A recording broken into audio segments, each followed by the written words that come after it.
Hello everyone, welcome back to another video. Thank you so much for tuning in for another live stream. Thank you to all of our members, all of our subscribers, moderators, viewers, and listeners across the world. Thank you so much for tuning in for another show. Let's give ourselves a minute just to make sure everything's up and running before we begin this live stream. For those of you who are new to this channel, I post live streams and videos regularly. If you're a fan of short videos with updates, you can go ahead to my video tab. If you're a fan of more in-depth talk, a space open for the community participation, addressing any questions to myself, you've come to the right place. These live streams are for you. So welcome everyone. And thank you so much for tuning in again for another show. So I posted a video earlier on talking about Israel's claim that they targeted the commander of Al-Qassam brigades, MahmoodOD. They already said they killed him about 5 weeks ago, but that they didn't have any confirmation. And even now, their statements like, oh yeah, we killed him, now we have proof that we killed him.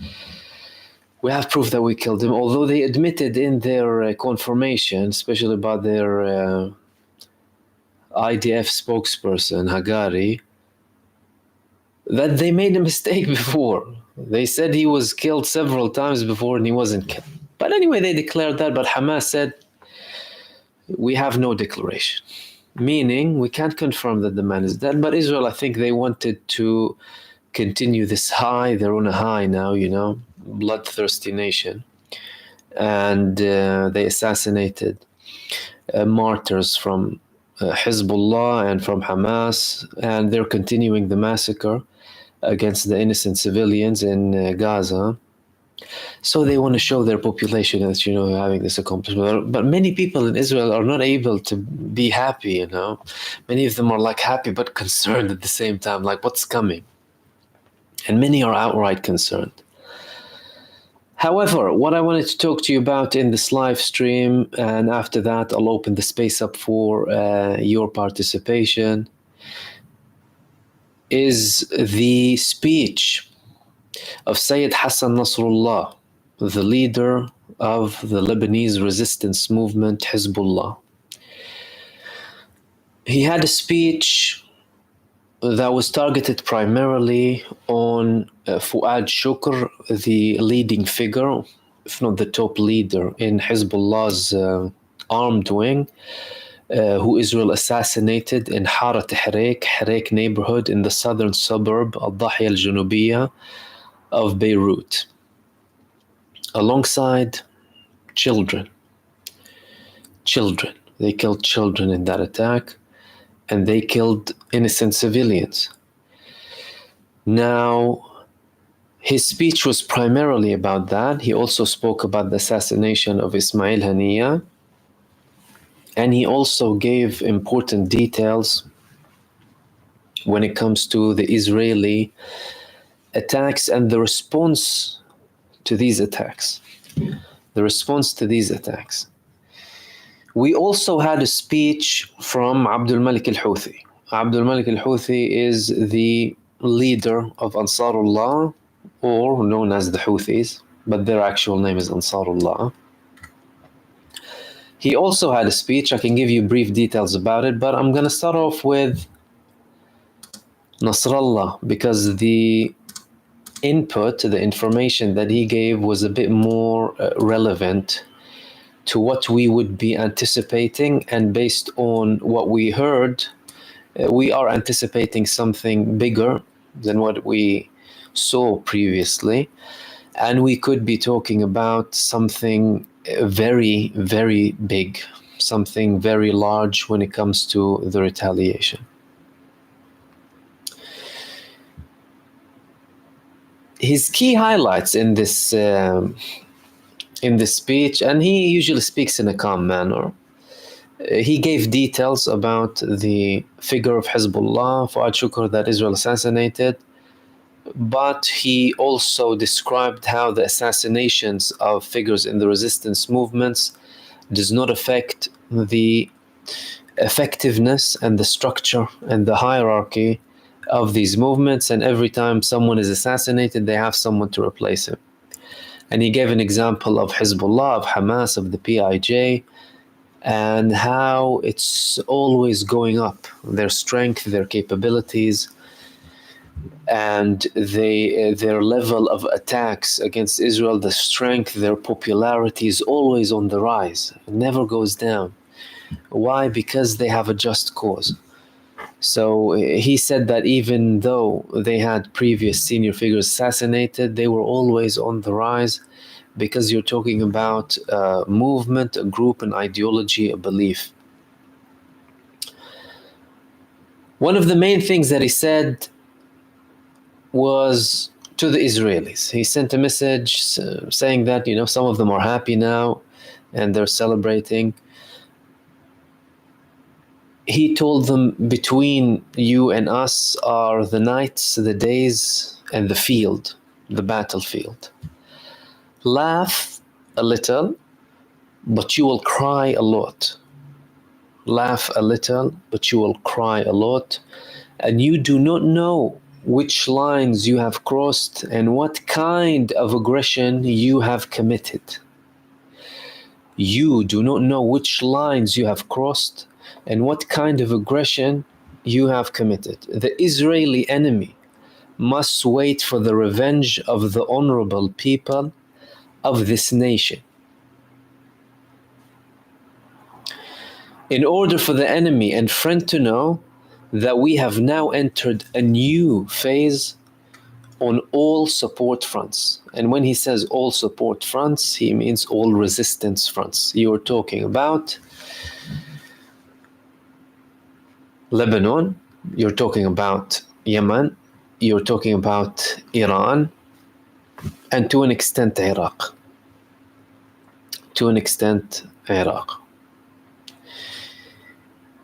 He said the goal of the Israeli enemy, as announced in attacking the southern suburb, was to assassinate the great leader Sayyid Fuad Shukr.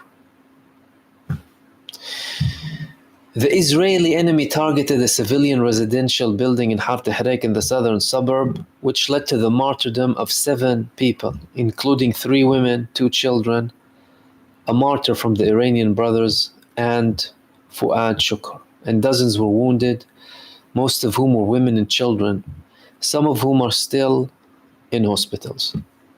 The enemy aimed through this crime to target the resistance environment, to push it to weakness or fear, with the aim of influencing the resistance and its escalation, while experience has proven that when targeting and killing the leaders, the resistance graph is always ascending, because this group of believers is a group that believes in God and that is ready to sacrifice and belongs to a tremendous emotional legacy and an ability to endure.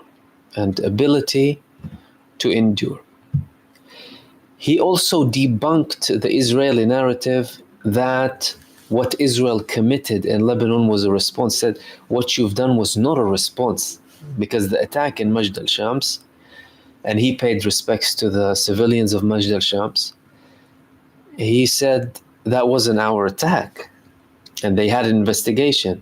And he also highlighted how they don't shy away from making mistakes, and they have a track record of admitting when they make a mistake and apologizing, and that's very true. Hezbollah did that many times previously. And he also stated how the responsible position of the leaders in the Druze community that Majd al-Shams residents belong to were very responsible by not falling into the sectarian trap that Israel has set for them.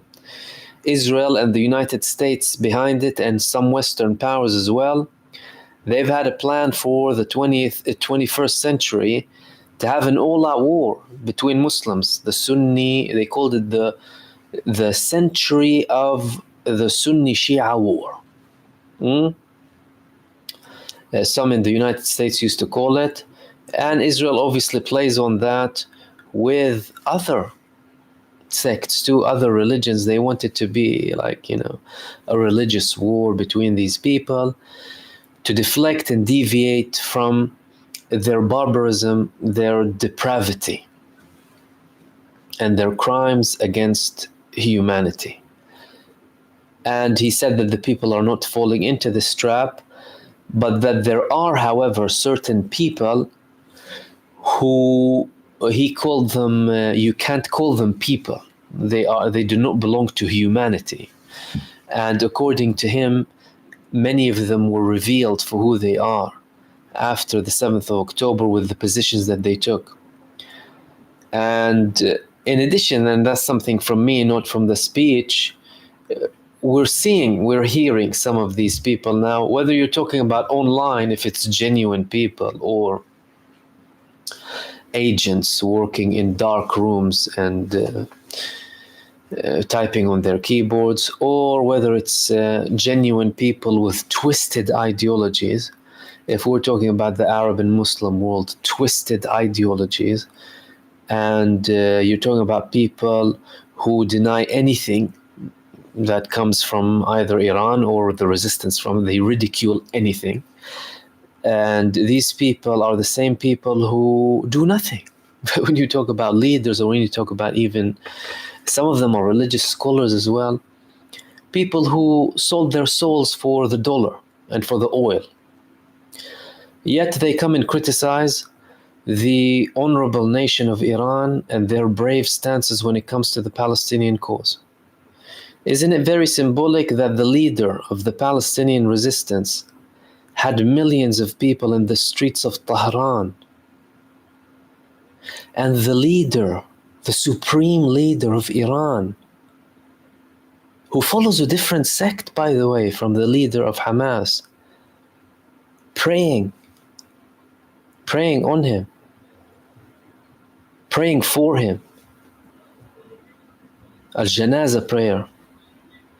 When the Arab and Muslim nations, when the Arab and Muslim states, the officials, they're just looking, just observing and calling and saying and condemning and asking the international community. Yet you have a country that took all of this risk when it didn't have to, and it's paying the price. And not just Iran, anyone who's participating in physical support for the Palestinian people, which is the most honorable and bravest type of support. These people, they did not have to go in. They didn't have to participate. Hamas started this. They started this on the 7th of October, this current attack, so that no one here takes things out of context, start to say, Mahmoud, you're blaming. No, I'm not blaming them. They're well within their right to take any action to liberate themselves from Israeli and Zionist aggression that they've been suffering from for the past century. However, the 7th of October attack, that was masterminded by Hamas and implemented by Hamas, and they asked certain groups to support them when they didn't know. Even the Hezbollah Secretary General, he said, we didn't know, but we were asked to participate. And this is our responsibility, this is our duty, and we will. So they had this calculated participation. When other Arab countries and other Muslim countries surrounding them were sitting there doing nothing, and many of them supporting Israel when they're struggling financially, helping them, recover from the embargo that Nasrallah, the brave Yemenis, are implementing on a genocidal entity committing crimes against humanity, and is now in even apartheid state by law. It's like, now they realize there's something we've known all the time, but hey, it's good, right? They're calling it an apartheid state. But all of these things are symbolic. However, there's a PSYOP operation going on, and there are many ignorant people. There are many sectarian people who are there serving their enemy by planting division when it comes to the Palestinian cause, when we're seeing on a global scale that the Palestinian cause is uniting every honorable individual on earth.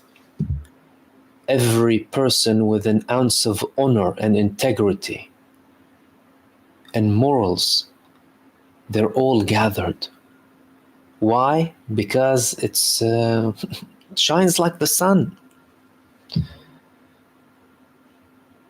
Even if you're covering yourself with something, you'll get burnt because it's very clear. This was my input. I'll continue on Nasrallah. He said that the main attack in Majd al-Shams was there to try and obviously put this division, and I had this contribution from myself just to clarify on that.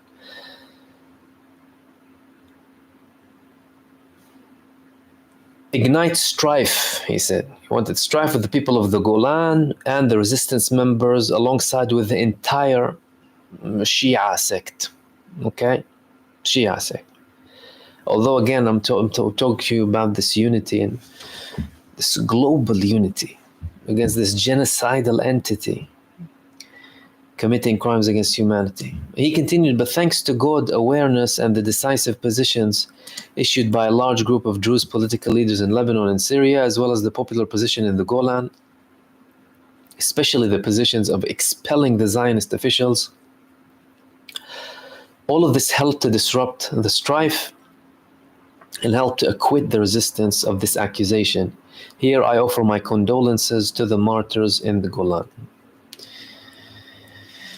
He then continued that the price is a price they accept to pay. The price of martyrdom is a price we accept to pay. And today, Sayyid Fuad, that's a price we accepted because we entered this battle from a position of faith and morality, legitimacy and rightfulness. And when we enter this battle, all of us, young and old, our leaders, community, all the resistance supporters and all of the frameworks, when we decided to enter and cooperate in this battle, we carried our blood on our palms, and this battle deserves this precious blood. That's according to Sayyid Hassan Nasrallah. He continued, the Israeli enemy must await the revenge of the honorable people of this nation. In order for the enemy and friend to know that we have entered a new phase of support fronts, laugh a little, cry a lot, we said that, but he continued here. They crossed the lines with the aggressions they committed. And he continued that when they attacked Ismail Haniyeh in Iran, they did not only attack Iran's sovereignty, security, and national security, but they attacked something that they, the Israelis and their supporters, do not understand, which is honor.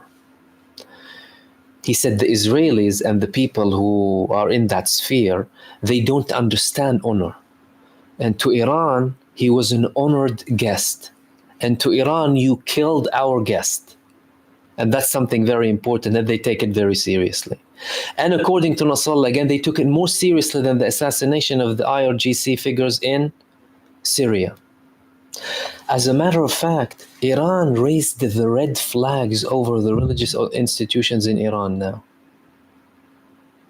Meaning that these people are prepared for revenge. You had millions of people in the streets paying their respects for the leader of the resistance of Palestine. He was a national leader. He's not just the leader of Hamas. He was a national Palestinian leader. A man who was striving for the liberation and peace and prosperity and justice for the Palestinian people. And they went and they committed this cowardice attack. But it's as if they're meant to make these mistakes. Again, I've been saying all along, Israel is hastening its demise. This is what they've been doing for all of this time. Adding more and more and more fuel to the fire. Why?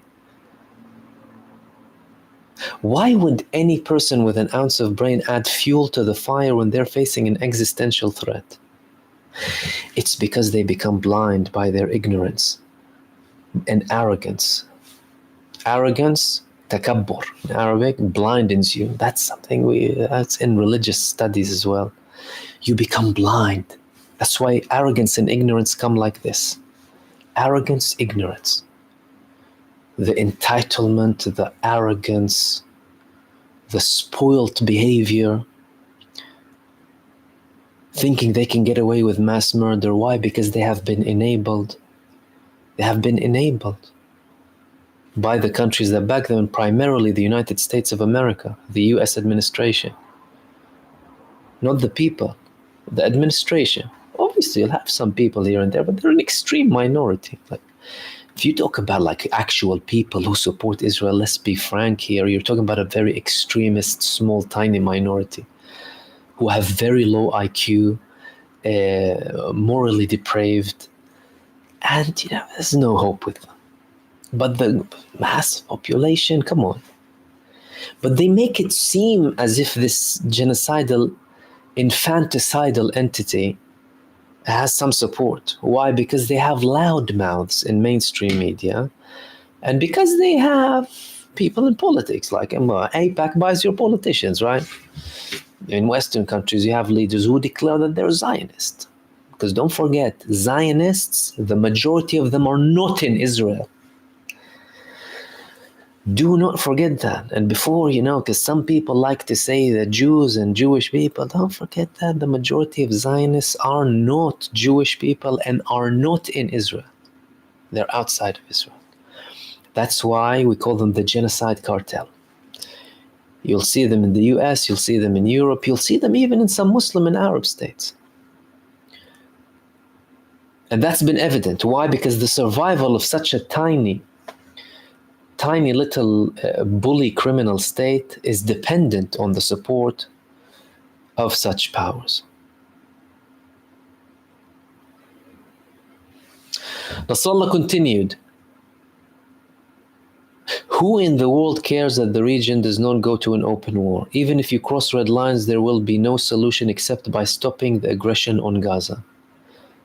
We must separate between two matters. The first matter, working with the Lebanese support front. And this will take place starting tomorrow morning and has nothing to do with responding to the assassination of Mr. Fuad. Meaning, the 60 missiles that just landed in the Galilee, they have nothing to do with the response. Hezbollah launched 60 missiles reaching up to Nahariya. Sirens were heard all the way to Haifa and in multiple places in northern Israel. That's not the response, according to Nasrallah. He already said that. And that just happened like 50 minutes ago. That's not the response. That's not the response. For us, the resistance cannot but respond, and this is settled and outside all discussions. Outside all discussions. Why? Because Zionists supporting genocidal maniacs and hypocrites are going to Lebanon. To try and convince them. Everyone's calling Iran, please don't respond, we don't want an escalation, instead of going and blaming this genocidal entity.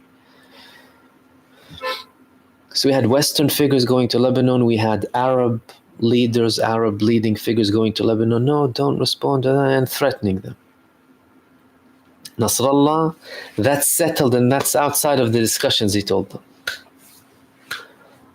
We are responding. I say to the enemy and those behind it to await our response, which will inevitably come, God willing. There is no discussion or debate about this, and between us are the nights, the days, and the battlefield. We are looking for a real, well thought out response, not a formal one. Israel does not know where it is today and where the response will come from. The blood of the leaders of the martyrs increases our responsibility, and we tell the enemy that we are in the atmosphere of Ashura of Imam Hussein, peace be upon him, and Zainab. Plot your plot, exert your effort, for by God you will not erase our memory nor kill our revelation. Your opinion is your opinion anything but false? Your days are anything but number, and your gathering anything but dispersed? This gathering will be scattered by God and by the men of God in all fields. He ended it with that. So, your gathering will be scattered by God and by all men of God in all fields. This is how Sayyid Hassan Nasrallah ended his speech. Now, we understand a couple of things here. That number one, he wasn't just talking in the sense of Hezbollah. He was talking about as a collective sense. He was talking about we, the resistance fronts. He included Iran, and he was telling them, do you think Iran will respond in the same manner? We also saw a different tone, and he did not provide too much information when it's going to come and how it's going to come, whether it's going to be from the north, whether it's going to be from the south, or whether it's going to be from the east. He didn't even mention anything about the west, although they have very high capabilities in the west. Why? Because they have very high levels of sophistication and advancement when it comes to their navy, Hezbollah. We heard some reports by analysts in Lebanon that Hezbollah already have certain things next to their targets in Israel, ready for the moment. And that wouldn't be far-fetched. Why? Because they already sent drones to Israel without Israel realizing. So we're talking about very interesting days ahead. Now, when it comes to Abdul Malik al-Houthi, I'll be very quick on that and I'll open the space up for you. The leader of Nasrallah, Mr. Abdul Malik al-Houthi, he stressed that the position of the resistance fronts regarding the escalation of the Zionist aggression is clear, and that a military response is necessary to the serious crimes of the enemy. He said in a speech on Thursday that the solution for the nation is struggle, and it is the only legitimate option that is useful and beneficial. The crime of targeting the leader Ismail Haniyeh came within the framework of a clear escalation after Netanyahu's return from America. He added that the crime of targeting the martyr leader Ismail Haniyeh exposed the European and Arab countries that did not even take the position of condemnation. Mr. al-Houthi considered that the crime of the Israeli aggression on the southern suburb and targeting Mr. Fuad Shukr was dangerous aggression, and escalation continued. If the nation's position towards a certain crime is weak and limited, this encourages the Israeli enemy to commit more crimes. And he stressed that the criminality of the Israeli enemy is met with an increase in the fronts of struggle. And he stressed that the military response of the allies of the resistance is inevitable, and work is being done to achieve that. Again, stressing that we are looking towards escalation. Why are we here? Before I open, so this is a little bit of an input from myself here. Why are we here? We are here because Benjamin Netanyahu and Israel, a genocidal, apartheid, criminal, murderous, child-murdering, bloodthirsty state, has been enabled for over 76 years. And that's on the quiet for some people, unless you were observing the situation. Now, they are committing their heinous, barbaric, abhorrent crimes in front of everyone. Everyone is seeing it. Everyone is seeing their barbarism, their depravity, their Satanism. And they're still being enabled. That's the biggest problem. If we had, number one, an acceptance primarily from the patrons of Israel in the West to the ceasefire that was proposed by Russia and China in the early days, immediately after the 7th of October, ceasefire called. It would have forced Hamas as well for a ceasefire. They vetoed the ceasefire. That's why they have blood on their hands. Why do they have blood on their hands? Because to them, you're talking about criminal establishments. The establishments that support Israel are way more criminal. We saw way more deaths from these countries than Israel. These people killed millions across the world in barbaric wars in Afghanistan, in Iraq, in Vietnam, in Africa, in Latin America. And now they're trying to coup a democratically elected government in Venezuela as well. Talking about people who are used to this arrogant, bullyish, entitled approach across the world. And they clearly don't understand unless they're met with force. Clearly. They've been enabled by them. Instead of providing something very simple. Number one, we could have had this acceptance of a ceasefire. If we had an acceptance of a ceasefire, we would have had a review. Look, Israel, you've been doing this for so long. You know, we haven't had we haven't had peace with the Palestinian people. Let's try and review the situation, have at least a solution, bit of a compromise here and there. Let's get it sorted. Okay? That didn't happen. They were enabling them. They were feeding on their propaganda and lies and spins and pseudo-narrative from day one. All of that led to the genocide. All of that led to the genocide because when you commit a genocide, you need legitimacy. How do you achieve legitimacy? By having criminals in power and people who bark on mainstream media, who brainwash the sheep, and legitimize these actions by dehumanizing other people and saying, oh, this country has the right to go and butcher people, instead of calling for a de-escalation, accepting the ceasefire back in October, and trying to reach a solution, opening a genuine path of negotiations, but not based from Israeli arrogance and supremacy, based on the concept of equality. Hell, all of that would have been eliminated and we wouldn't have had it even if we simply had equality. If we simply had equality of rights between the Jordan River to the sea, meaning every citizen, regardless of his race or religion or ethnicity or ideological background, is entitled to the same rights in accordance with the United Nations Declaration of Universal Human Rights that we've had for decades now. How long have we had the Declaration of Universal Human Rights? Why is it not implemented? Why?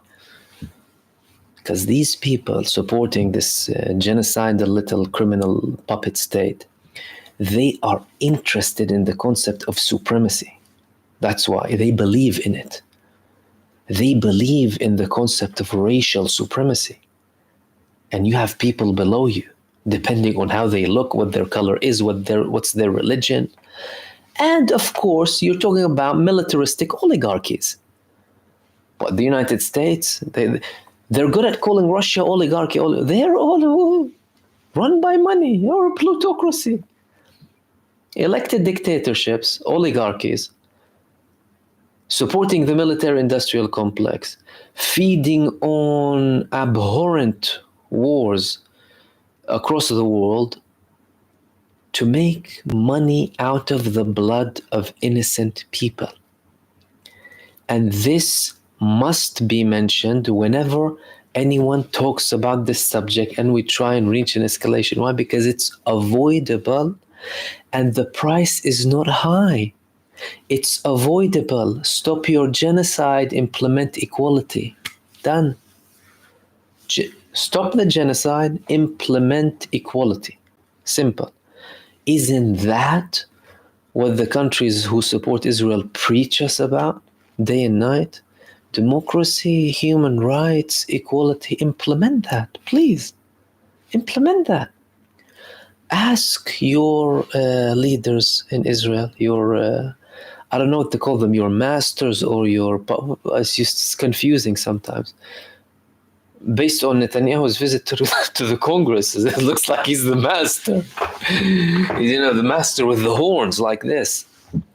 And they're like worshiping him and clapping for him. Hail Satan. However, it's very simple. You can end it with the concept of equality, but clearly they don't want equality. And when they don't want equality and they continue to try and implement their policies by force, they will be met by force. And the only thing that's different now is that we have a little bit more power balance. We have a bit more power balance across the world now. If you're talking about just resistance movements who are able to cause so much harm to a state enabled by the biggest superpower to the moment, the United States of America, let alone talking about interference from Russia and China. And we had statements coming in about a regional war. Like we had a statement from Russia saying that it looks like the only way we can achieve a shaky peace in the Middle East is through a full-scale war. What does that mean? That means that Russia's legitimizing a full-scale war in the Middle East in which it will play a big part. Siding with who? Not with Israel, of course not. Why? Because they already supplied Hezbollah with weapons. They won't admit. It's not like it's direct, but they already have. Hamas today, they used a Chinese missile, a Chinese Red Arrow. That's from China. Hezbollah, they to the SA-22. Where is all that coming from? That's coming from Russia. And if an all-out war escalates and the United States and its genocidal allies even think of intervening, they're done. And although they're telling Israel, we're not going to intervene and, we probably won't be able to defend you the same as we did before and all of that, they might end up interfering, It's questionable. I'm sure the United States has plans for the day after Israel. Let's be clear here. They're trying to hide it as much as possible, and they definitely don't talk about it. The administration in the United States, they're foreseeing the end of Israel, and they're planning for that day. Don't think that you'd be naive to think that they're not planning that.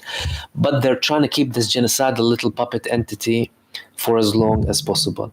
Now, enough of me talking. Let me open the space up for all of you. Thank you for listening to me, and thank you for being very patient. And welcome, everyone. Welcome to the new subscribers, viewers, members, and everyone listening. I'll begin by thanking everyone who sent super thanks. Much appreciated. Thank you so much for your support. The Alchemist, Stephen Burrows, 1984 Sarajevo, Yvonne Sugru, Herc, Owen, and Ace Play. Thank you all so much for your contributions. Much appreciated, and much love to all of you. The Alchemist, Israel reminds me a lot of Keyboard Warrior. Yeah, they have armies of Keyboard Warriors in dark rooms typing, and their names would be the Alchemist as well. They'd call themselves names like yourself, and there'll be English names and Arab names, and Muhammad and Ahmad, and acting like they're with Israel. So don't be fooled by them. And there's a lot of them. 1984 Sarajevo, thank you again. He said, I love you, my brother. I love you too, man. Thank you. Mate, man, or I'm not sure about the picture, so I love you back. He said they know what the resistance is only there to start a war. After the funeral of Ismail Haniya, the resistance has been preparing for this day for years. Free Palestine. They totally have been preparing for this day for a very long time. And what we're hearing when it comes to the tone of the resistance is that we are looking at the war of liberation. When you hear the Hamas senior figures talking, you're hearing about people who are going all out, maximalist. So Israel is going max out, the resistance is going max out too. And Israel is trying to achieve an image of victory by assassinating top figures. However, the track record proves that they only rise up. And this assassination of senior figures fuels more will and more determination in these people. And globally, I mean, when they assassinate the figure, you have more sympathy. Subhanallah, from all of the people across the world, you have more sympathy. People think to themselves, oh my God, how is this genocidal entity killing the negotiator? Ismail Haniya is leading the negotiations. You need to understand that. That's why Qatar told them, how are we going to negotiate? You just killed the negotiator. So hello, I'm my enemy. Hi, my enemy. Like that's how our friend Ali Murtada in Lebanon says, "Hello, my enemies." Hello, my enemy. I'm trying to make a deal with you. Okay, you go and kill him. You don't do that. You don't do that. You know, countries had wars. If you send the messenger to have some sort of high and someone kills them, that's a declaration of war. They're reckless, and they're enabled with their recklessness, and they have been enabled for very long, but all of it has been hidden to an extent. And now all of its ugliness is up. And Herc Owen said, I'm worried about moles in the IRGC. I'm told there is jealousy, bribery, infighting, that Mossad and USA have agents that provided a human on Soleimani and Haniya. May God protect the resistance. Listen, Herc, alongside the war that's happening, there's a PSYOP war happening. What is this PSYOP? This PSYOP is, oh my God, look how penetratable these people are. Look how vulnerable they are. Israel could not track a $10,000 drone going from Yemen to central Tel Aviv next to the US embassy. Isn't that an infiltration? Hezbollah shut down batteries of Iron Domes. Isn't that an infiltration? Hezbollah sent a drone with a camera on a room in Israel with a command unit and target all of them and take down most of them. Isn't that infiltration? But they try and make it out as if the Arab or the resistance side is infiltrated so much, but no, they're not infiltrated. Hezbollah has been humiliating Israel on the intel side, my friend. They have been exposing them. They know where Israel has established themselves before they're there. They're winning the game of intelligence. But the PSYOP operation will tell you, oh no, it's them who are infiltrated. Oh, look at the Iranians, they're traitors or this and that. Well, why don't you say that the Israelis are traitors? Who's giving the information to Hezbollah? Why is it only the weak side who are? So be careful of the PSYOP operation. Many people are playing on that. Many people are promoting anti-Iran hatred based on sectarianism and based on these PSYOPs that are there to instill fear and doubt in countries that take the most honorable positions when it comes to Palestine, the bravest and most honorable positions when it comes to Palestine. You will see mistakes, but you will see mistakes on the other side. And the mistakes on the other side are far greater than the mistakes that we're seeing from the Iranian side and from the resistance side. Why? Because they are the underdogs. And even when they are the underdogs, they are punching Israel really heavily from places they do not expect. And if you monitor, like I said, the past 8 months and the level of infiltration of Hezbollah to Israel, what does that prove to you? That either someone works for Hezbollah in Israel, not just one, but many people, or everything is exposed. And of course, you will have vulnerabilities on the other side. And these things happen. Simple. Ace Play, there is no condemnation from the West because West is giving is not real, and the internet on where target is the CIA is already aft on ground, and it's not real. Every dog has its day. Of course. I mean, listen, the West, and when we talk about the West, we talk about the leading elite in the West, undeniably supported by some people, but we're not talking about collectively. Because in many cases, many populations in the West are more honorable than people in Palestine and in these Arab and Muslim nations. Let's put that let's be clear about that. It's not an East versus West thing or global South versus, it's not that. There are obviously people, undeniably. You'll have people like that anywhere. But we're talking about the positions of the establishment. Of course, there's no condemnation. Why? Because they support Israel. Why? Because they share the same ideology. The Western establishment, right? You're talking about a supremacist establishment. Believe in the concept of supremacy. That's why they support Israel. And that's why they want a two-state solution where Israel retains its supremacist regime.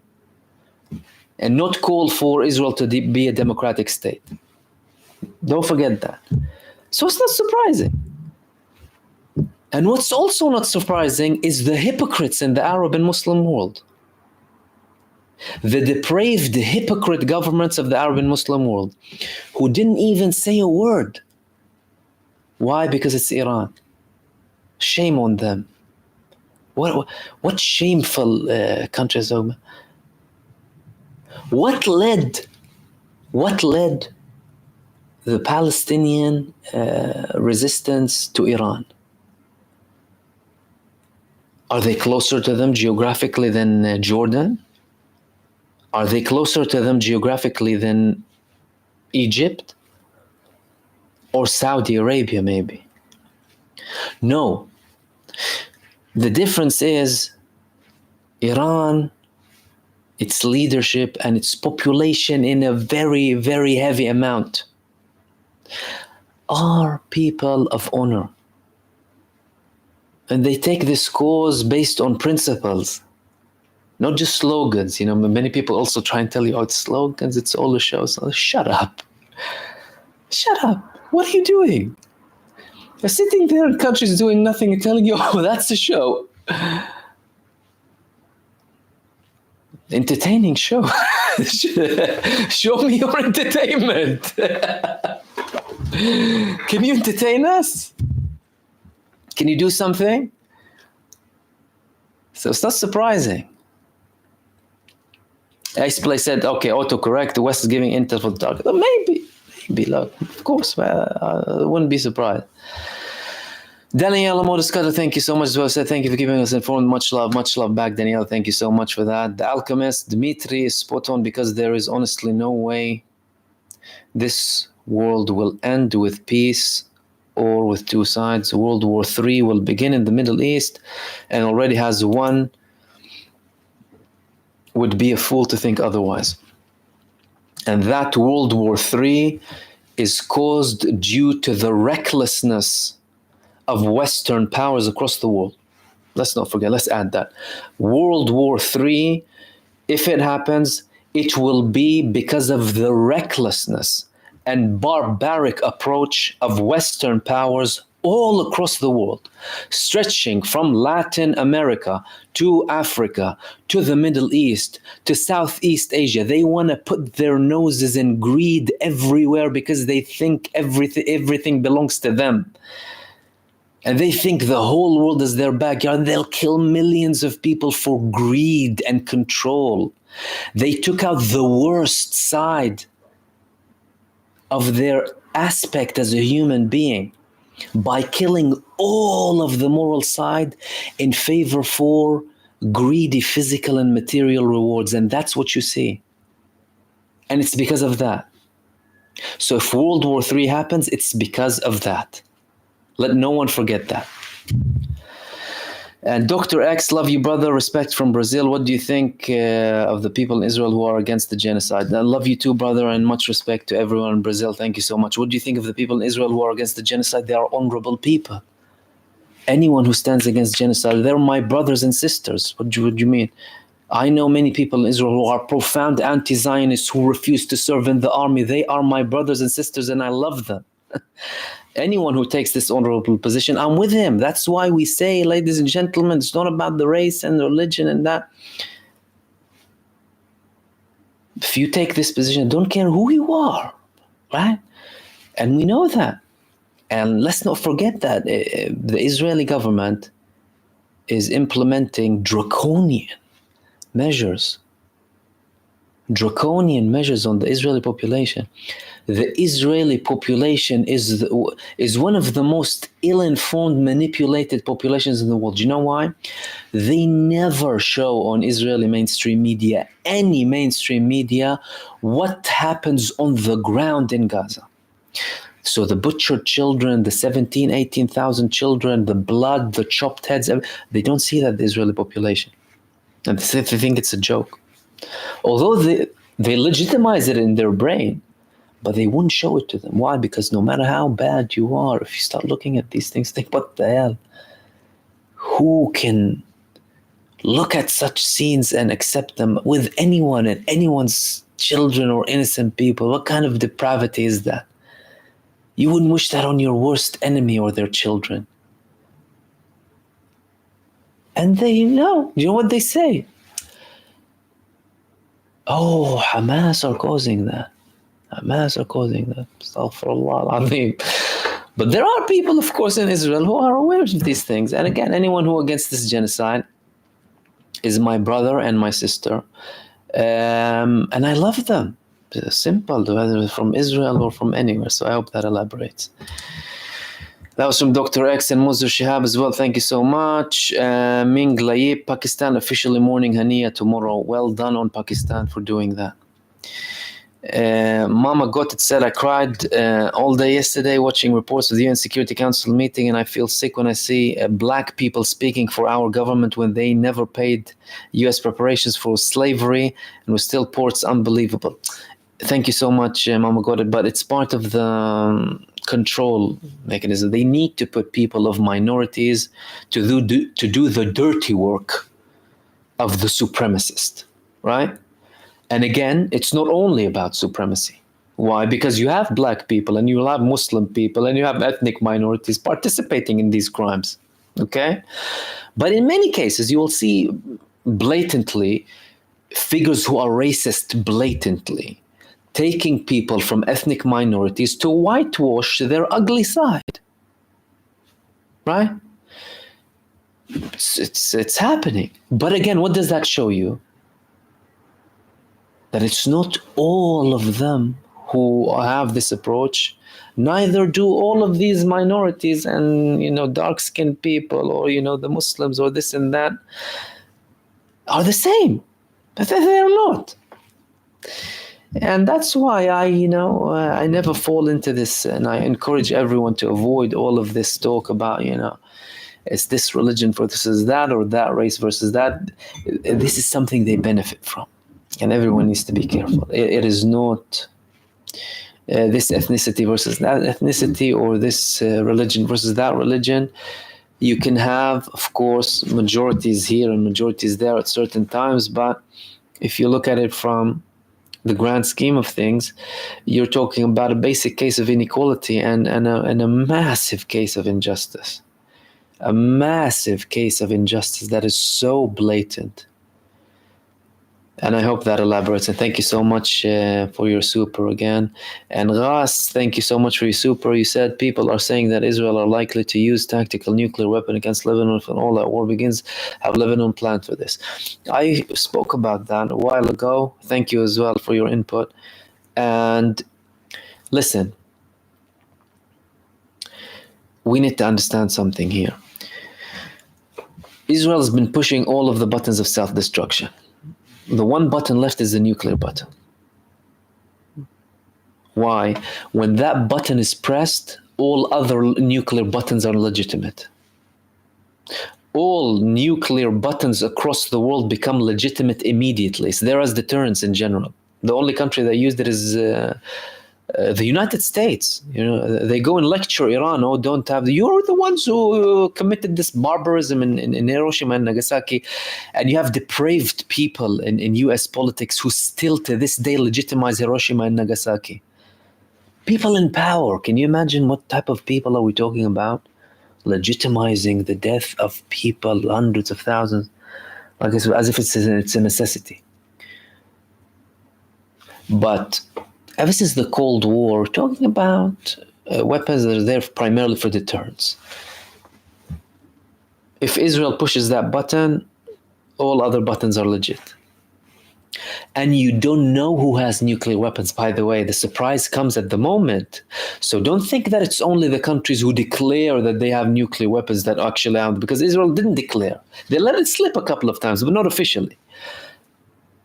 Who knows who has nuclear weapons? After the fall of the Soviet Union, the nuclear market was all over the place. Some reports say Saudi Arabia has nuclear weapons. Other reports that Turkey can obtain it in a day from Pakistan. Who knows who has nuclear weapons? So that will be kind of the final button. So far, he's sitting on many self-destruct buttons. What's his name? Netanyahu. I wouldn't be surprised. And the Lebanese resistance is prepared. They're prepared for every single scenario. Every single scenario, they're prepared for it.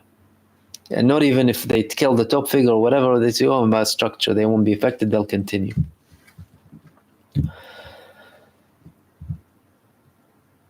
And will you saying, thank you so much for your suicide. Hello, Brother Mahmoud. 2 drone specialists were killed in Baghdad last night by USA. Did you hear about it? I haven't, but thank you for letting me know, but I need to look into that. But I heard that there were tensions and we had certain actions in Iraq throughout last week, really. And thank you so much for that observation and for your super. Let's go to the... Okay, before we go, I always have supers before I go to the live chat. Okay, thank you so much. Bizzer saying, what's trill with your Mac? I'm off to pills M. I would love to know. Thank you so much for your super. What's trill with your Mac? I'm off to pills M. Thank you. Thank you so much. Okay, let's go to the live chat. All right.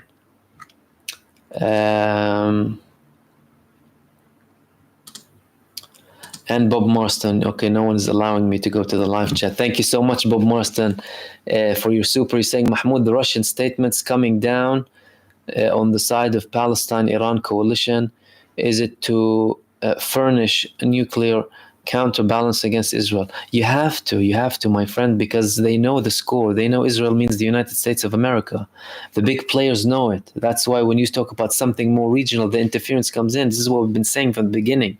The greater interference comes with the greater expansion. Russia knows. It's talking about the United States of America. That's Israel. So absolutely. And that's a hint of intervention as well. Thank you so much. Brother Mahmoud, that's from Dagestan Warrior. Dagestan Warrior. UFC Warrior as well. I know my Dagestani brothers are good in wrestling. Maybe we can wrestle one day. Have you heard of, they have announced that Khalid Mash'al is the new leader of Hamas? No, I haven't, but it's not surprising. Because he was the leader of Hamas before. Tip to be new Hamas leader. Also, likely, this is what I'm hearing, but I would not be surprised if he becomes the Hamas leader again, because he has very many connections globally. He is very diplomatic. He is very, how do you say it? Khalid Mash'al, he's one of those people who can do a lot of things all at once. Khalid Mash'al, and he had a lot of things, a lot of progresses during his period with Hamas. It wouldn't be surprising if he does become the leader of Hamas. And again, you know, you're talking about an organization, an ideology. And thank you so much for your question. That was from Dagestan Warrior.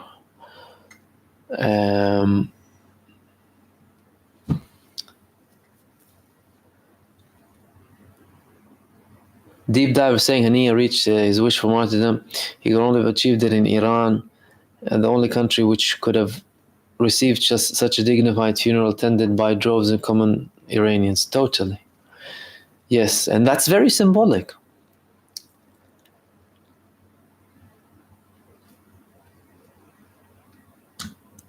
Amy Parker, is there a prayer to recite for warriors in preparation for a liberation battle? Yes, one of them is Surah Al-Fath, it's called. You can read up about that. Surah Al-Fath, it's called. And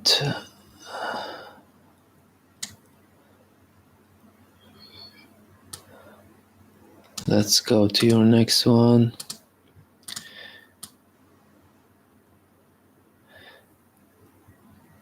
Swat was also saying, why wasn't Haniya protected by Iran? What does that say about the security of Iran if he can't protect high-profile people? Again, my friend, any country can face these things. There's clearly a problem, but that problem, that can happen, you know, in multiple places. They need to obviously take more strict measures. and there's undeniably something to do with security there. However, it could be with one very simple thing. If Ismail Haniyeh had a phone, it's as simple as that. If Ismail Haniyeh had a mobile phone, that's enough.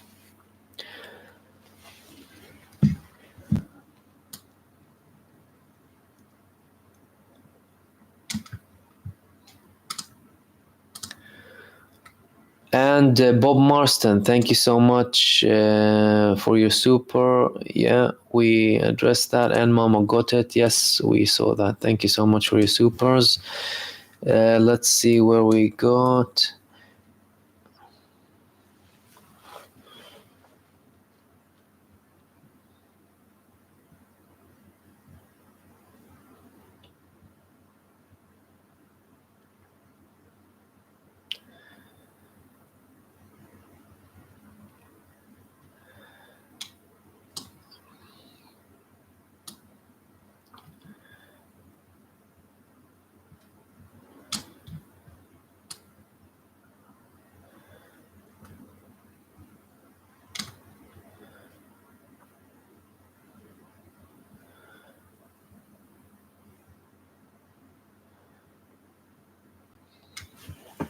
Ansarullah.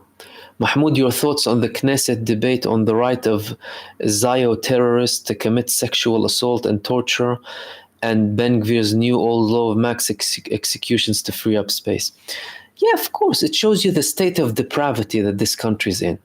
You talk about the state of depravity and medieval barbarism, that this so-called democratic state in the only Western country, the Middle East, and that's them. They were talking about, some of their religious scholars were debating if raping a man is good, is okay in Judaism. And some of the religious movements were defending the right of sexual assault and rape. That's the state of Israel. Well, there's nothing surprising.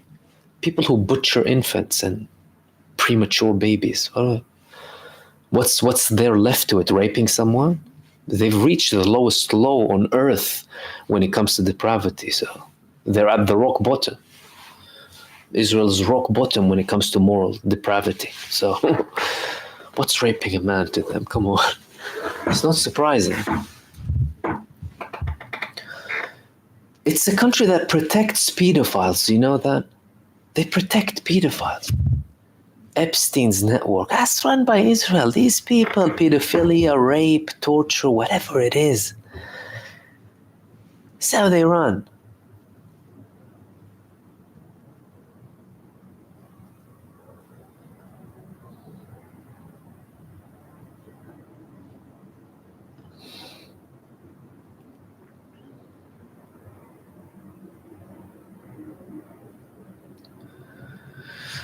Vladimir Putin's in the chat, ladies and gentlemen. Vladimir Putin is asking me, hi Mahmoud, will the resistance continue to fight even if Trump becomes president? Because they say if Trump becomes president, Iran will be poor. Is that true? I should be asking you, Mr. Putin.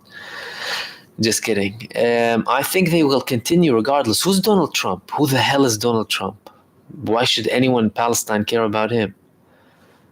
Donald Trump is in America. He shouldn't have a say in what happens in the Middle East. The American people, if they elect you, they elect you. If they don't, they don't. Who are you to have a say in what happens in the Middle East? Simple. What we need is for this United States police state to get the hell out of the Middle East and the world, something that many Americans are calling for, and leave the region to have its own fate. And the resistance, of course, so long as there's a reason, the resistance will continue. That's what I'm saying. The resistance is a symptom to a virus, okay? Although Israel is more than a virus, it's a lethal, cancerous tumor that must be removed completely. But let's say, symptom to a virus. Take the virus off. Why are you dealing with the symptom? If you take the virus of Zionism, which means supremacy, injustice, oppression, genocide, crimes, ethnic cleansing, you don't have resistance. What's the resistance? It's the antidote. If you go to a doctor and you tell him, doctor, I'm coughing, what will he tell you? Just give you cough medicine? Why are you coughing? What's the problem? You go to a dentist, I have a problem from the root. What would you put a crown on it and let it rot from the inside? No, he'll uproot it, take it off for you.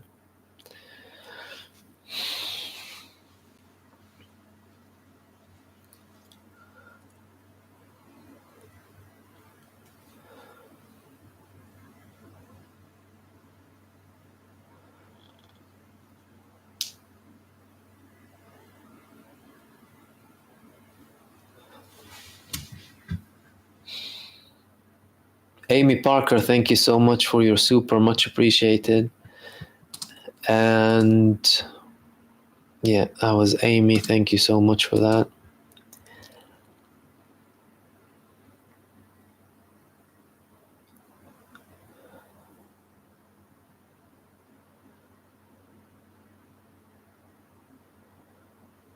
Dagestan Warrior saying CNN published an article that there was a bomb placed from beforehand, but I do not believe it at all. It was definitely a missile attack. You don't believe it because you're wise, my friend. Again, don't forget the PSYOP. They are there to instill hate and division. To tell you that Iran is against Hamas when they're hosting them and they've been supporting them for all along. Yet low IQ imbeciles buy into these things. But you're clearly a wise man who observes things as they are. Of course, I'll say that because they want to spread division. Tell you, oh, look, Iran sold him.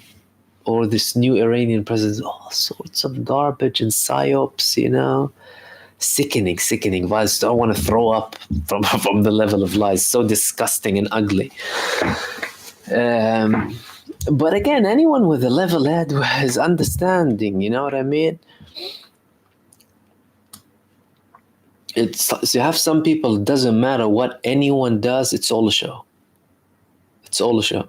And again, to them, I'd say, show me your show, mate, you know? What's your show? Iran has a show. Nasrallah, they have a show. And it's a real show, right? The real show, the effects, it's dismantling a state, right? It's changing the global equation of power. What are we talking about? It's like they have no observation of anything to do with politics or economy or geopolitics, nothing. And they'll come and tell you, because Iran, because this and that. And let's have a 5-second argument with you. What can you do? What can you do with these people? Deep Diver saying positive side of assassination debunked that Hani is living a life of comfort in Qatar. Iran will have to get directly involved on this, could lead to a ceasefire and victory of Gaza. Yeah, I mean, anyone who used to believe that this living the life of... in Israel, they call him a billionaire, right? A billionaire, Ismail Hani. If these people wanted to be billionaires, they wouldn't have attacked Israel, would they? They were offered and they were given hundreds of millions, if not billions in total, in hope that this money would silence them. Little Israel knew that not everyone can be blackmailed. Not everyone can be blackmailed. And there are some people who are genuine about their cause. And Hamas is a movement that represents that. And Iran will get directly involved, and this could lead to a ceasefire and victory for Gaza. Listen, ceasefire, there's an argument here that Benjamin Netanyahu wanted to swallow a bad pill of ceasefire and wanted to have all of these symbolic assassinations before he goes there. Some people are arguing that that's the case. I'm not entirely sure about that.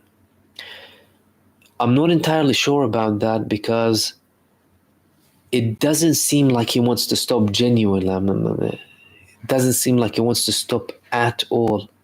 It seems like Benjamin Netanyahu wants to continue this genocide for as long as possible. And he thinks that by having these high-profile assassinations, he could potentially sell a ceasefire if he wants to, in a nicer package. Look how many people I killed. Look how many people I did. But on the other hand, nothing so far made him stop this genocide and this barbarism. And the last negotiation round in Rome wasn't very hopeful. I think he has delusions that at the end of the day, or they could be correct assumptions, that he would drag the United States eventually and a coalition. There's an argument in Israel now. This threat on Israel is putting the coalition to a test. Look at the arrogance, We can commit suicide, genocide and infanticide and crimes against humanity, and the coalition needs to defend us. And they do have a coalition led by the United States and Britain. That's the but that's failed. That coalition failed. What did they do? The genocide coalition. What did they do? Going to protect the genocidal state. How shameful, how low, how immoral, how depraved. But they failed. They failed with the blows of Nasrallah. Eisenhower had to go away, reportedly for maintenance. The staff were complaining that they're too tired after 8 months of work. Maybe. Or maybe they were attacked a couple of times and they had to withdraw.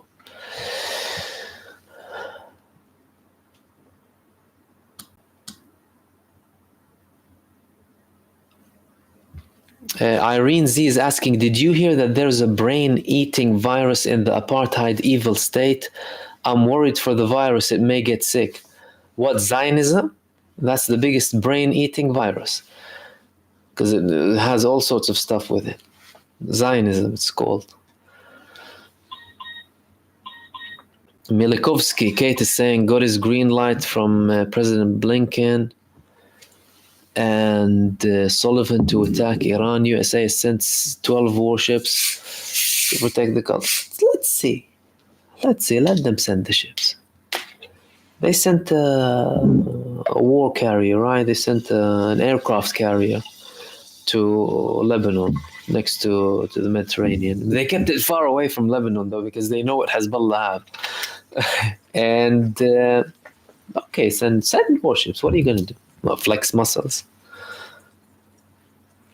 What don't they have? Don't they have anti air-to-sea missiles or land-to-sea missiles? They do. Let them send them. Let's see what can happen. As if these people are afraid to die or whatever. Sad.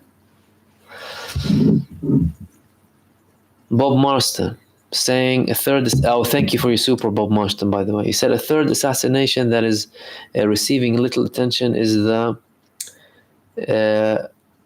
rebout of RGC Brigadier General Amir Ali Hajizada in the Israeli missile attack on Wednesday in Damascus, Syria. Had been quiet on recent events, but not anymore.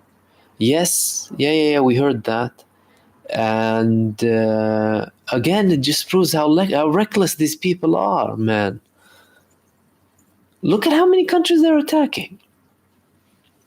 Now imagine these hypocrites in Western countries sitting there, and the hypocrites in Arab and Muslim countries too, looking at any other state by Israel, apart from Israel, attacking other countries.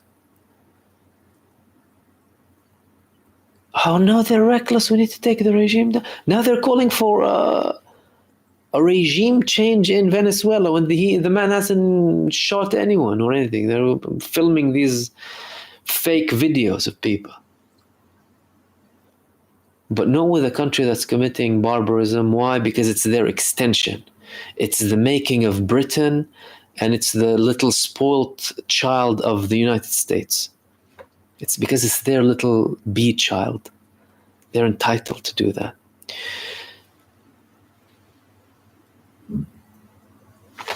The Arabs, look at the Arab states as in, right? They will flex their muscles on other Arab states. Whenever there's another country, they're flexing muscles, and Egypt is attacking in Libya, and this and that, and they're terrorists, and this. but a reckless insanity, genocide, full throttle starvation, destruction, 100,000 bombs next to their borders, nothing. Oh no, we call on everyone to calm down, you know. We condemn the international community. Can you please help us out here, you know?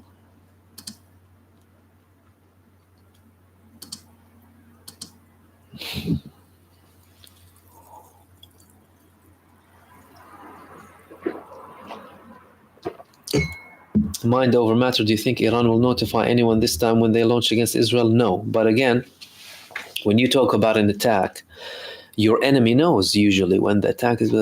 How do the air defense systems work? They get a notification when they identify a launch, so they will surely identify some launches from Iran. So, and then the people will tell you, "Oh, look, it was all planned, all coordinated." Mate, this is how it works. If you have radars, if you have monitor, if you have satellite, you will monitor what your enemy is doing. What the moment a country chooses to shoot something heavy, right, a ballistic missile or something, the other country would know, generally speaking, right? Let alone if someone wants to launch hundreds or thousands of drones and missiles, they will know. Why? Because they monitor them.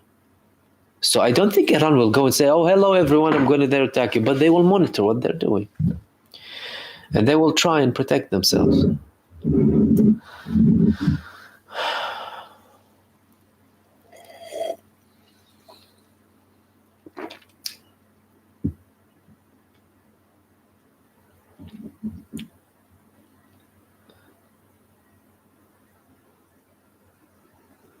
Jack Ayub saying, when they killed the leader of Hamas political party, this is what tells you Bibi lost. Bibi lost, Israel lost, Zionism lost, Western neocolonialism in the East has lost, everyone lost. But it is, all of these actions are there because of the level of loss, the level of pain that they're suffering, the level of humiliation. Think about it for 1 second. You are killing a negotiator. You're killing a negotiator, someone who you're supposed to reach a deal with. And you're not able to defeat the people fighting you in Gaza, apart from the innocent, oppressed infants and children and newborns and women and elderly and men. What does that tell you? They are looking for an image of victory by attack. Oh, look, we killed Haniya. You have someone to replace him. You killed Ahmad Yassin. Ahmad Yassin was the founder and the spiritual leader and the main person ever in Hamas. You killed him. You had another leader. They killed the second leader, Al-Rantisi, 2 months after. They brought someone else. And they grow stronger and stronger and stronger. Why? Because you are, as in the state of Israel, as you have always been, an occupying, unjust, apartheid, supremacist state that has no equality. And instead of them looking in the mirror, no, they'll continue assassinating, feeding the bloodlust and the brainwashing and blood cycle and violence. And this militant society, militant, brainwashed imbecile of a society in general. That's what they do.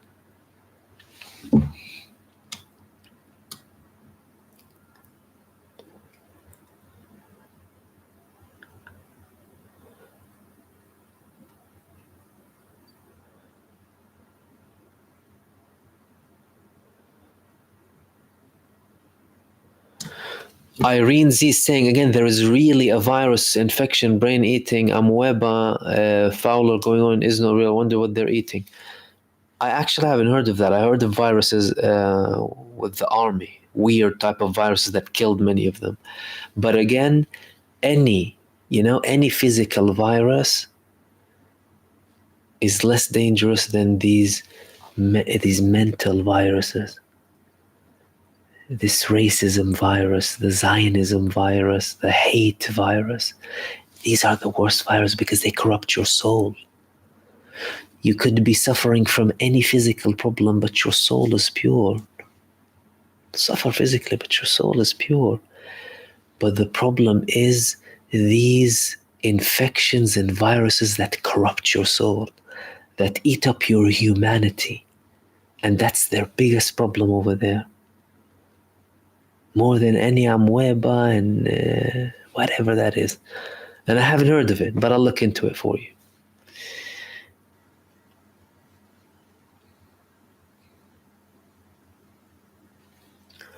Deep Diver elaborated here, said, no, Mahmoud, I meant retaliation of Iran along with the resistance could lead to a ceasefire due to the opposition Israelis themselves bringing Bibi down. Otherwise, Bibi would want to continue. If the opposition bring Bibi down, it would have to be bringing Bibi down by force.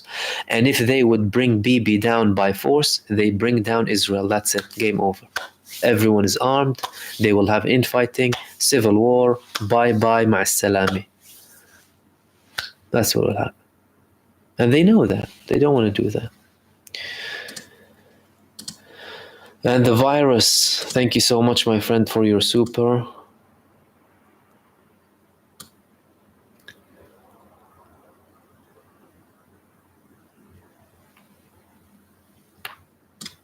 Okay.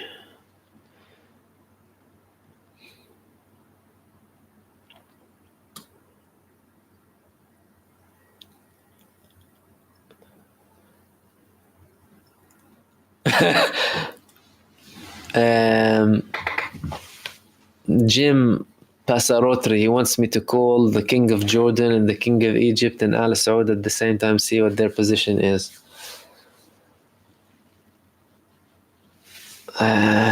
MBS is nowhere to be seen. He's on his yacht, so you can't reach him.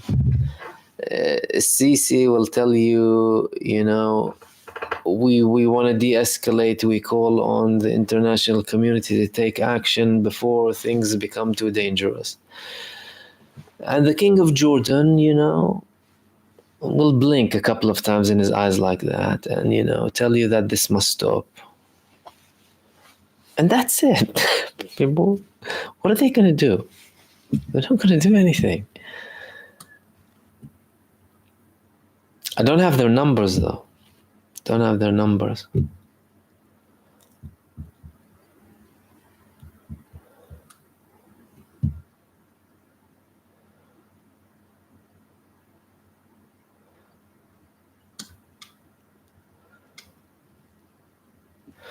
Kate is saying it is shameful that Arabs, Muslims are incapable to protect the resistance leaders, unable to give aid or protection to Palestinians and Muslims around the world. Well, listen, some of them do to the best of their ability. And again, you know, these things happen. Like, if you look at Ismail, and he's been, how many times has he been to Iran? He's been there dozens of times. Many, many times. How many times have they been in other countries? They were there. They were protected to a very large extent. There were attempted assassinations that failed because everyone judges when the things happen. How many attempted assassinations did Ismail Haniyeh? Do you know? Several. Other leaders. They failed in many cases. At one point, their previous, or to be again maybe political bureau leader Khalid Mash'al was poisoned by the Mossad in Jordan. Jordan, immediately the previous king Hussein, he called on Israel, told them bring the antidote immediately, and because you carried out this assassination attempt on our territory, you need to release the Hamas spiritual leader Ismail Yassin. The Israeli Mossad brought the antidote, so he didn't die, and they released Ahmad Yassin. So listen, these things happen. It's not like they don't happen. But again, be careful of the psyop, you know. Oh, Iran sold them, you're not protected. Iran is the only country supporting them. The only country supporting the Palestinian resistance by words and by actions and paying the price is Iran. You happy, everyone? Iran. They are the ones supporting. It's not Egypt, it's not Jordan, it's not Saudi Arabia, it's none of them. It's Iran. And things will happen, and everything is written. Alhamdulillah. So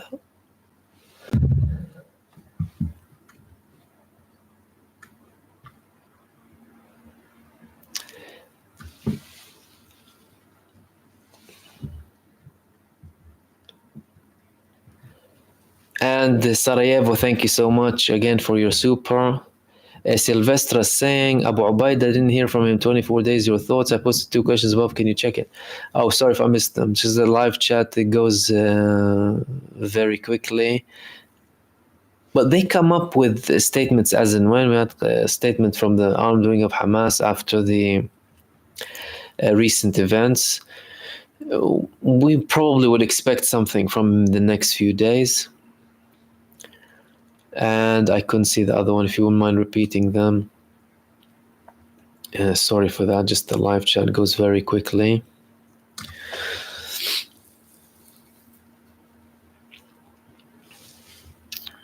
And I hope that elaborates. That's from Tashikoma too. Sister Jane, what about the Samson option whereby Israel would launch a massive nuclear retaliatory strike on the state itself was being overrun, just as the biblical figure? Your thoughts, Mahmoud? My thoughts are they're already committing suicide. And this suicide, it doesn't have to be nuclear. And committing suicide doesn't only come in like an immediate physical form. Why are they committing suicide? Because they chose every single bad option that they could choose ever since the 7th of October. They have been saying for a while that they're in an existential war, and they're pressing all of the self-destruct further buttons. If you're in an existential war, would you add fuel to the fire? If you're in an existential war, won't you try and end the war? If you're in such a dangerous and desperate situation, economically, societally, militarily, politically, globally, tarnished, their images 700,000 feet under the ground across the world, although they spend billions on their hasbara, right? They call it hasbara, I call it hasbara, because ra is bad in Hebrew, right? Hasbara. They spent billions on that. What happened? More and more problems. Why? Because they're not looking in the mirror, and they're not looking to reach a core solution to the problem, which is eliminating the concept of religious and ethnic supremacy in Israel. Taking that away and having equal rights. No, it's the Jewish state. It's the Jewish people. God promised us da da da da da da da da da da da da. And many of them don't believe in God. So they're already committing suicide.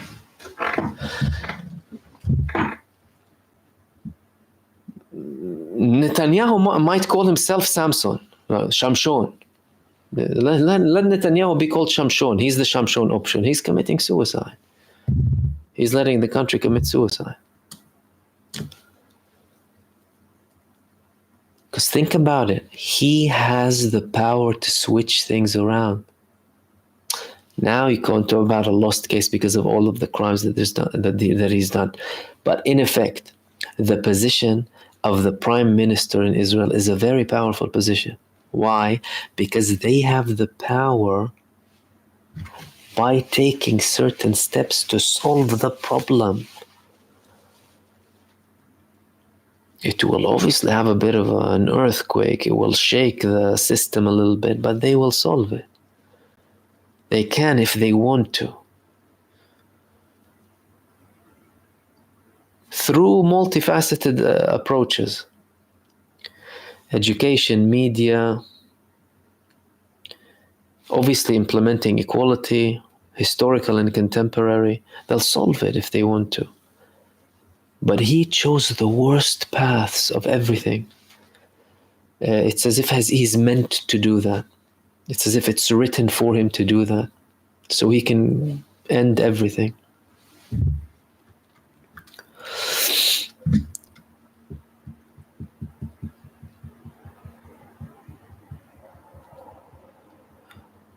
Nasrallah, Mahmoud, how many Zionist squatters are following Yemen's warning and evacuating to the Negev? Is Haifa going to be free soon?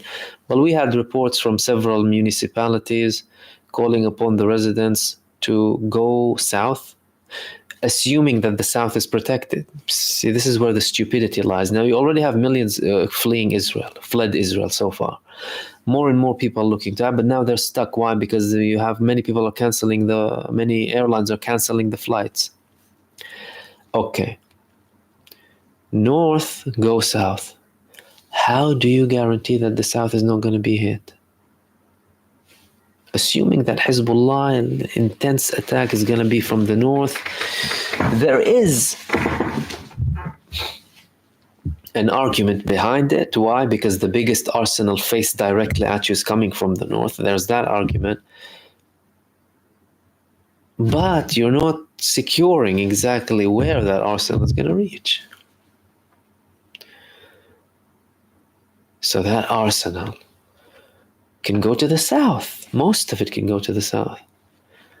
Although the priority will be the most strategic places in Israel. So they're asking them to flee south.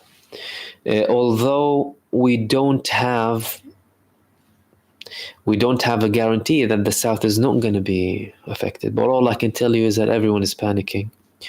They're petrified. And Israel opened all of the main bunkers, including hospital bunkers, multi-level bunkers. They evacuated most factories. They evacuated military bases. And they stopped all leave from the army, so no one can even take a break. So they're preparing for something big. And Nasrallah, he's probably delaying it to tease them, to make them like panic for a while, and then I don't know where he's going to hit them or something.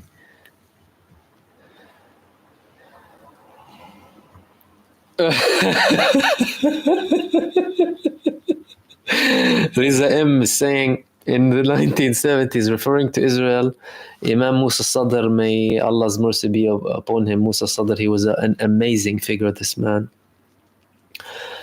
If you don't know him, he was a Lebanese leader and cleric who disappeared in Libya a long time ago. Many people believe that he was assassinated or kidnapped, but his fate was unknown.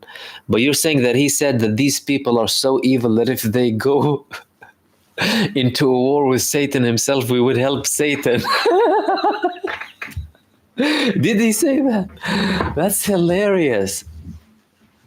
Yeah, this man, he had a nice character. He played a very positive role in the Lebanese civil war, trying to bring people together. He was a very modern and liberal cleric, a very wise man, Musa Sadr. But so likewise many people in Lebanon, many clerics in Lebanon are like that.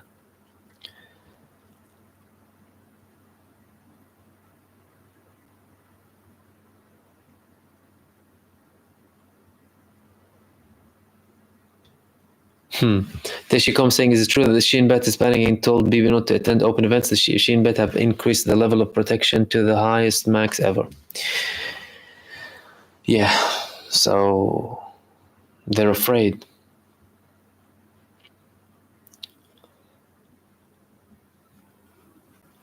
Kate is saying, do you think head of the serpent, the USA, has a finger in the pie? The assassination of Hani, Israel is holding Hani father. Any news?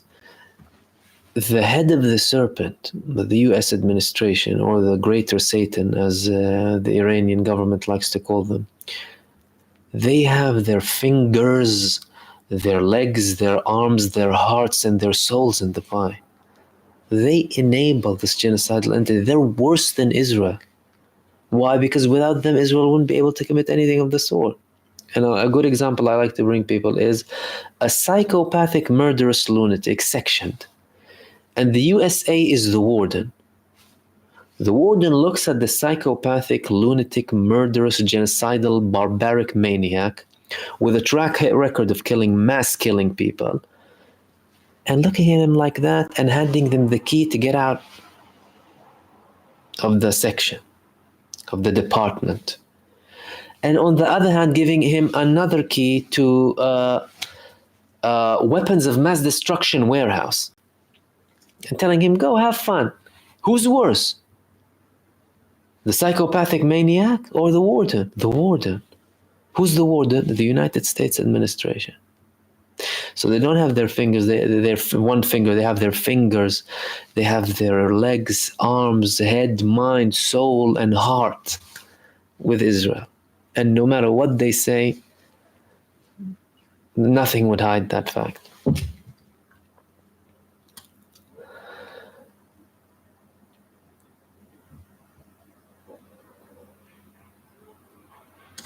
Abid's saying, don't you think that Islamophobic violence is going to ramp up more and more as this genocide continues? Look at the UK riots after stabbing, and perpetrator was Christian. I think the contrary. As a matter of fact, it's bringing people together. It's showing people that this lie that was told about, so many lies about Islamophobia, people are waking up to that more than ever. People on the most extreme opposite sides. And these people, who you're talking about, the rioters, you're talking about people who have very low IQ, totally brainwashed, mostly drunk, mostly fed by hate, and most likely have never really had a certain genuine interaction with a Muslim from the community. And they have been enabled and supported by the government in many cases, and people in the British government, vile individuals in the British government. You have the vilest, lowest scum of the earth you had in the British government. And to this day, people in the Home Office. So they enabled such behavior, despite the fact that many people in the security establishment in Britain warned against the extreme right wing. And one of the, as a matter of fact, Neil Basu, he was the counterterrorism chief previously. He once criticized the government for ignoring extreme right wing threat to the UK, saying it was continuously on the rise. And he criticized flaws institutionally that were undeniably racist. There is a level of institutionalized racism. However, in the grand scheme of things, when you talk about the population, no, it brought people together. Why? Because they know it's not just about a certain community. And these poor, low IQ people, they haven't really interacted in many cases. They are victims of this brainwashing. And they think that, they support their nation by having these chants. And many of them have links with Zionism. Zionism loves Islamophobia. Zionism and Islamophobia are tied. That's why you'll see many people who want to criticize, they'll tell you something about the religion immediately. So they found a mutual connection, right? The hatred for Islam. That's where they thought, we can get there. And they're even failing with that. Why? Because they are losing to some of their right-wing figures and conservative-leaning figures when it comes to Palestine. You will see people who have more traditional or conservative or, right-wing ideas, but they're not siding with Israel. They traditionally used to side with Israel for their hate of Islam more than anything else. Why? Because the Hamas, the terrorists, they're the baddies.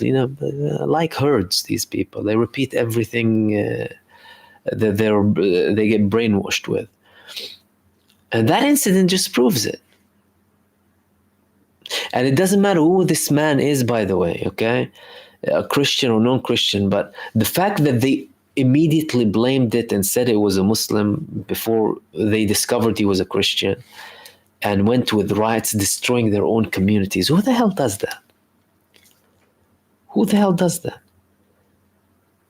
And what does society have to do? What do the neighborhoods have to do with a crime that someone committed? not only the followers of that community, whether he's Christian Rwandan or Christian British or atheist British or whatever it is, or any other minority. What does the community have to do? What do the streets have to do with it? You're taking your rage at the wrong thing here, right?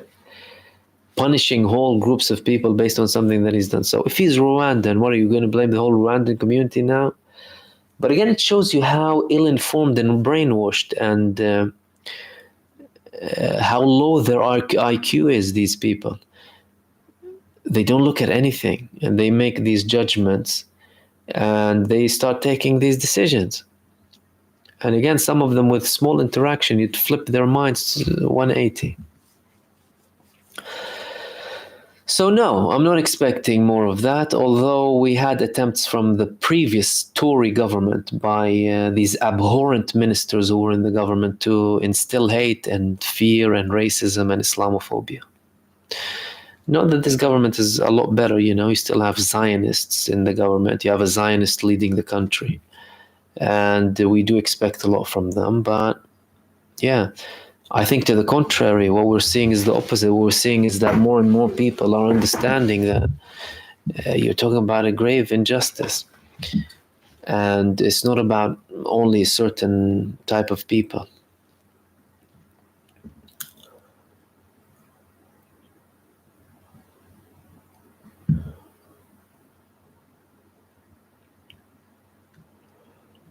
Let's take the last couple of questions before we wrap up, if we have anything. Elise Delaire said, thank you for articulate explanations. Thank you so much. Thank you, said you are appreciated wholeheartedly. So are you. Thank you so much for that. And welcome the Phil guy to support her, my friend. And I think that's about it.